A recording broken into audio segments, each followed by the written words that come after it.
Good morning student, how are you all of you. तो आज हम पढ़ेंगे लोट लकार। लोट लकार पढ़ने से पहले हम क्या करेंगे, लकार का इंट्रोडक्शन करेंगे। क्या करेंगे, लकार का इंट्रोडक्शन कि लकार क्या होते हैं। हमने पढ़ चुके हैं हम पहले लंग लकार, तो उसमें हमने पढ़ लिया है कि लकार क्या होते हैं, लकार कितने प्रकार के होते हैं और लंग लकार क्या होते हैं। ये सब चीज़ हम पढ़ चुके हैं पहले वाले पाठ में। हमने पढ़ा था कि लकार 5 प्रकार के होते हैं। लकार किसे कहते हैं कि निश्चित समय का ज्ञान कराने को ही लकार कहा जाता है। लकार का शाब्दिक अर्थ होता है काल या समय।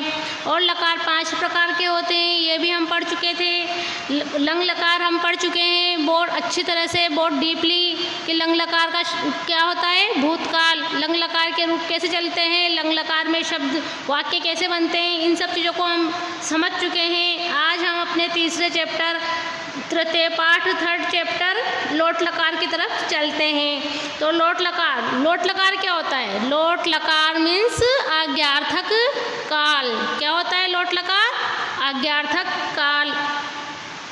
आज्ञार्थक काल मतलब जब हमें कोई आज्ञा देता है, कोई हमें कहता है कि आपको घर जाना चाहिए, आप बैठ जाओ, पढ़ो, होमवर्क करो, इस तरह से जब हमें कोई बोलता है, आज्ञा देते हैं, तो वहाँ क्या होता है, लोट लकार। टीचर्स हमें कहते हैं कि जब मान लो हमारा कोई टीचर है, क्लास में आया, तो हम क्या करेंगे, उनको नमस्कार करेंगे, वो हमसे कहेंगे बैठ जाओ, तो ये क्या होती है, आज्ञा। वो कहेंगे कि कोई क्वेश्चन कर रहा है सर आपसे, मैम आपसे कोई क्वेश्चन कर रही है और आप से कहेंगे कि खड़े होइए। मान लो सपोज किसी बच्चे का नाम लेके कि नवीन सिंह खड़े हो और इस क्वेश्चन का आंसर दो, तो वो क्या हुआ, वो हुआ आज्ञार्थक काल। आपको खड़ा होकर आंसर देना है, आपको आज्ञा दी गई है, तो वो क्या हुआ, आज्ञार्थक काल। आपको ऑर्डर किया है ना, ऑर्डर दे रहे हैं। आज्ञा का मतलब क्या होता है, ऑर्डर देना, तो ऑर्डर दे रहे हैं आपको। तो आज्ञार्थक काल का मतलब क्या होता है, ऑर्डर देना। आज्ञार्थक काल मतलब ऑर्डर देना, आज्ञा देना, परमिशन देना, ये होती है आज्ञा। आज्ञा का मतलब तो परमिशन, और ऑर्डर का मतलब कि किसी भी चीज़ के लिए आपको बोलना। तो इसका लोट लकार का शाब्दिक अर्थ क्या होगा, आज्ञा देने के लिए संस्कृत में लोट लकार का प्रयोग किया जाता है। आज्ञा देने के लिए आप कह रहे हो कि मैडम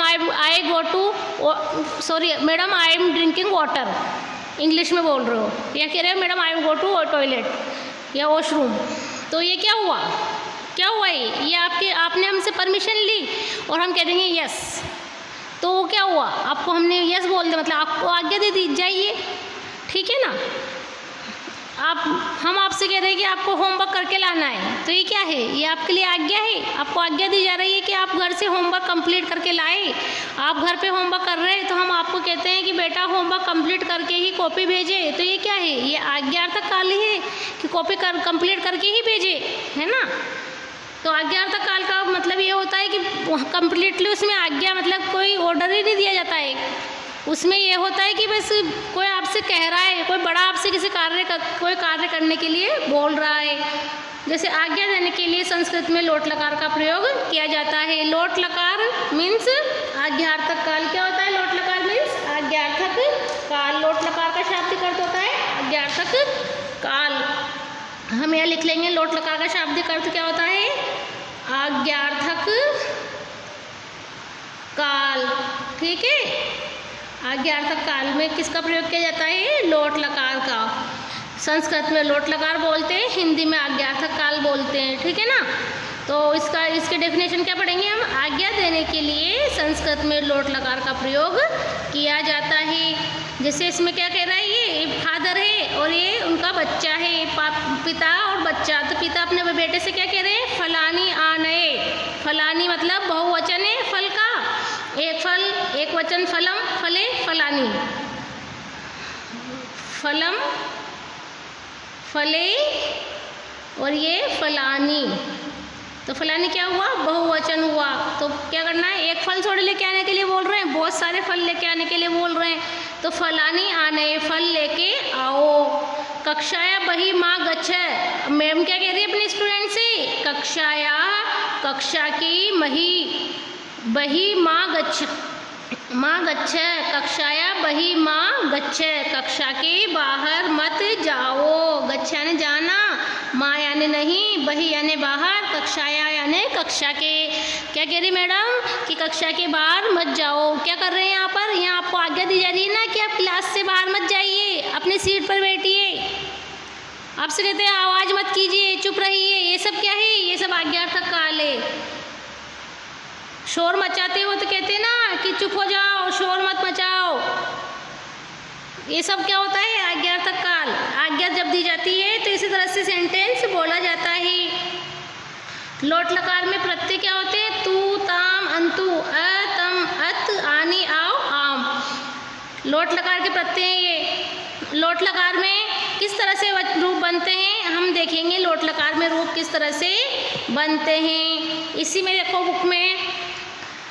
तू पठ धातु के साथ लिखेंगे ना, पठ प्रत्यय तो पीछे लगते हैं तो हम पीछे लिखेंगे इसको पीछे, पठ तू,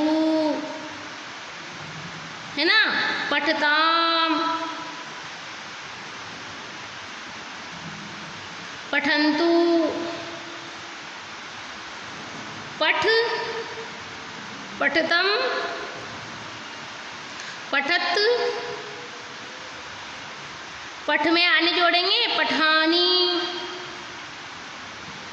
पठ में आओ जोड़ेंगे पठाओ, पठ में आम जोड़ेंगे पठाम। ठीक है, ये पठ धातु से बनाए हमने। तो हम क्या करेंगे, लोट लकार देखेंगे। सबसे पहले तो कि लोट लकार होता क्या है। लोट लकार का मतलब होता है आज्ञार्थक काल। जब हमें किसी कार्य को करने के लिए कोई आज्ञा, कोई परमिशन, कोई ऑर्डर दिया जाता है तो उस वक्त हम आज्ञार्थक काल का प्रयोग करते हैं, या वो आज्ञार्थक काल होता है, लोट लकार का प्रयोग वहाँ किया जाता है। उन क्रिया शब्दों में कौन से लकार का प्रयोग किया जाएगा? आज्ञार्थक काल का, लोट लकार का। जब हमें कोई आज्ञा दी जाती है और आज्ञा देने वाले सेंटेंस हम अब बनाते हैं तो उनमें हम आज्ञार्थक काल के ही लकार का प्रयोग करेंगे और आज्ञार्थक काल का लकार होगा लोट लकार। तो लोट लकार का मतलब होता है आज्ञार्थक काल। जब हमें किसी प्रकार की आज्ञा दी जाए तो वहाँ पर लोट लकार का प्रयोग किया जाता है। ये डेफिनेशन आपको लिखनी है। जब मैं आपको होमवर्क दूंगी तो आपको ये डेफिनेशन लिखनी है कि मैं कहूँगी लोट लकार की परिभाषा लिखिए। तो आप क्या लिखोगे लोट लकार की परिभाषा? जब कोई आज्ञार्थक जब आज्ञा दी जाए या आज्ञा देने के लिए संस्कृत में लोट लकार का प्रयोग किया जाता है। आज्ञा या ऑर्डर देने के लिए संस्कृत में लोट लकार का प्रयोग किया जाता है। लोट लकार का मतलब होता है आज्ञार्थक काल। लोट लकार में जो रूप बनते हैं वह परिवर्तित धातु में बनते हैं। लोट लकार में हमेशा धातु का परिवर्तित रूप लिया जाता है। धातु का परिवर्तित रूप। अब आप कहोगे मैम परिवर्तित रूप क्या होता है? मैंने बताया भी था जब हम पढ़ रहे थे क्लास में कि परिवर्तित रूप क्या होता है। पठ धातु का तो परिवर्तित रूप भी पठ ही होता है, पठ का तो पठ ही होता है। गम धातु होती है, गम धातु का परिवर्तित रूप क्या होता है? गच्छ। क्या होता है? गच्छ। ठीक है, परिवर्तित रूप। पठ का तो आप पांचों लकारों में पठ से ही बनाओगे। पठती, पठत, पठंती, पठसी, पठत, पठत, पठामी, पठाओ, पठाम। लट लकार में बनते हैं। लोट लकार में बनाओगे पठतु, पठताम, पठंतु, पठ, पठतम, पठत, पठानी, पठाओ, पठाम। लंग लकार बनाया आपने पहले, जब लंग लकार पढ़ा अभी सेकंड चैप्टर में, तो क्या बनाया था आपने? अपठत, अपठताम, अपठन, अपठ, अपठतम, अपठत, अपठम, अपठाओ, अपठाम बनाया। उसी के बाद विधिलिंग लकार बनाएंगे तो पठेत, पठिताम, पठेयु, पठे, पठितम, पठेत, पठेयम, पठेयो, पठेयम बनाना। तो पठ धातु तो पांचों लकारों में एक जैसी बन रही है, पर गम धातु जो है ये लोट लकार में परिवर्तित रूप बनता है। लट लकार, लोट लकार, विधिलिंग लकार और लंग लकार, इन पांच लकारों में परिवर्तित रूप बनता है। और इसका जो होता है लिट लकार भविष्य काल, उसमें ये परिवर्तित रूप नहीं बनता है, ये गमिष्यति, गमिष्यता, गमिष्यन्ति इस तरह से रूप बनाएगी।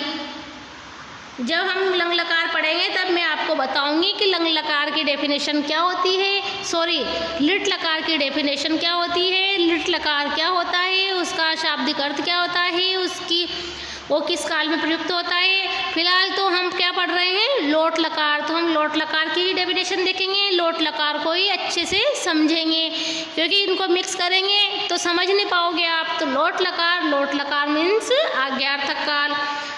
अब आपको आ गया समझ में। लोट लकार में किसी भी शब्द के अगर आपको रूप बनाने हैं तो सिर्फ और सिर्फ कैसे बनेंगे, परिवर्तित रूप ही बनेंगे।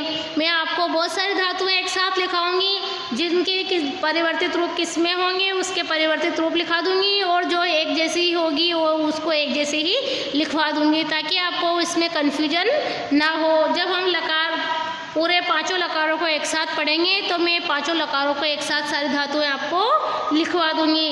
अभी यहाँ पर हम लोट लकार में जो अपनी चैप्टर में दिया हुआ है वो पढ़ते हैं। तो लोट लकार के प्रत्यय क्या होते हैं, तू, ताम, अतंतु, अतम, अत, आनी, आओ, आम। पठतु, पठताम, पठंतु, पठ, पठतम, पठत, पठानी, पठाओ, पठाम। प्रत्यय का मतलब तो समझते हो ना, जो शब्द के पीछे जुड़ते हैं। शब्द के आगे जुड़ने वाले क्या होते हैं, उपसर्ग। इन सब चीज़ों को समझते चलना है। ये छोटी छोटी चीज़ें हम चैप्टर में ऐसे समझते चलेंगे ताकि हमें कन्फ्यूजन ना हो, क्योंकि एक एक चीज़ को वो हम अलग अलग पढ़ेंगे तो समझ नहीं पाएंगे। अलग अलग पढ़ने से सिर्फ ये पता है कि हाँ उपसर्ग क्या होते हैं, 22 उपसर्ग होते हैं और शब्द के आगे जुड़ते हैं। लेकिन जब चैप्टर में हम पढ़ेंगे तो चैप्टर में उन चीज़ों को देखते चलेंगे कि शब्द के आगे जुड़ने वाले उपसर्ग, शब्द के पीछे जुड़ने वाले प्रत्यय, इस तरह से होते हैं ये लोट लकार के प्रत्यय। लोट लकार के कितने प्रत्यय होते हैं, 18 प्रत्यय होते हैं, 9 प्रत्यय होते हैं। 3, 3, 6 और 3, 9। 3 प्रथम पुरुष में, 3 मध्यम पुरुष में और 3 उत्तम पुरुष में, एक वचन, द्विवचन और बहुवचन के रूप में होते हैं। इस तरह से हम इन प्रत्ययों को पढ़ेंगे और इनसे पठ धातु के रूप बनाएंगे, गम धातु के रूप बनाएंगे, गच्छ से बनेंगे गम धातु के। एक मैं बना के बताती हूँ और बाकी आप बनाने की कोशिश करना, घर पर सीखना इनको कैसे बनाएंगे। गच्छ प्लस तू क्या बनेंगे, गच्छ तू, गच्छता। आए समझ में, ऐसे गच्छन्तु। बाकी आप बनाना और कोशिश करना बनाने की, सीखने की कोशिश करना, क्योंकि इन चीज़ों को हम पढ़ेंगे सीखेंगे। एग्जाम में जब आएगी तो ये थोड़ी आएगी, एग्जाम में तो हम आपसे पूछ लेंगे कि गच्छताम कौन सी लकार का कौन सा वचन है, आपको आना चाहिए। लोट लकार में कौन से रूप स्वीकार किए जाते हैं, तो परिवर्तित रूप स्वीकार किए जाते हैं धातु के। आपको ये चीज़ समझ में याद होनी चाहिए। इसलिए अभी आप इस पार्ट को ध्यान से पढ़ोगे, ध्यान से समझोगे तो आप बता पाओगे कि कौन से क्वेश्चन का कौन सा आंसर होता है। ठीक है, अब आगे का पार्ट हम बाद में पढ़ेंगे। आप इतना समझिए और इसको अच्छे से समझने की कोशिश कीजिए और लोट लकार के रूप बनाने की कोशिश कीजिए। ठीक है, बाय।